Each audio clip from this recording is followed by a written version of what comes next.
దండనట. దాని నుంచి విడిపించడానికి నేను వచ్చి ప్రాణం వల్ల పెట్టి ఇంత చేస్తే మళ్ళా నువ్వు భయపడుతున్నావు ఎందుకు? నువ్వు దాస్యపాత్మను పొందావా, దత్తపుత్రాత్మను పొందావా?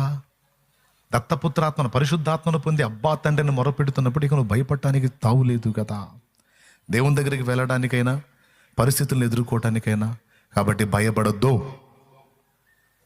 అనే మాట పరిశుద్ధ గ్రంథంలో సంవత్సరానికి సరిపోయినన్నిసార్లు దేవుడు రాయించాడు.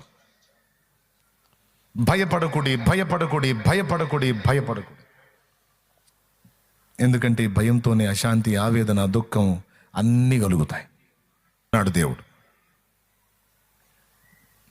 అలా పొందాలంటే ఒక్కటే మార్గం, విశ్వాసం ఉంచు. యేసును చూశాడు, నీళ్ల మీద నడిచాడు, గాలిని చూశాడు, మునిగిపోయాడు. మళ్ళీ చెప్పండి, యేసును చూశాడు, విశ్వాసంతో చూపు. చాలా క్యూసెక్కుల నీరుంది కాళ్ళ కింద, కానీ మునిగిపోలా. గాలిని చూశాడు, అవుట్. ఆ మాట ఉంది, గాలిని చూచి భయపడి మునిగిపోసాగి ప్రభువా నన్ను రక్షించు అని కేకలు వేసెను. ప్రభు వచ్చి ఆయన చేయబట్టుకొని లేపి, అల్ప విశ్వాసి ఎందుకు సందేహపడితివి? సందేహం ఉన్న దగ్గర భయం ఉంది. ఎక్కడుంది సందేహం? ఎక్కడ అనుమానం ఉందో, ఎక్కడ అవిశ్వాసం ఉందో, ఎక్కడ అల్ప విశ్వాసం ఉందో అక్కడ భయం ఉంది. ఎక్కడ విశ్వాసం ఉందో అక్కడ భయం లేదు.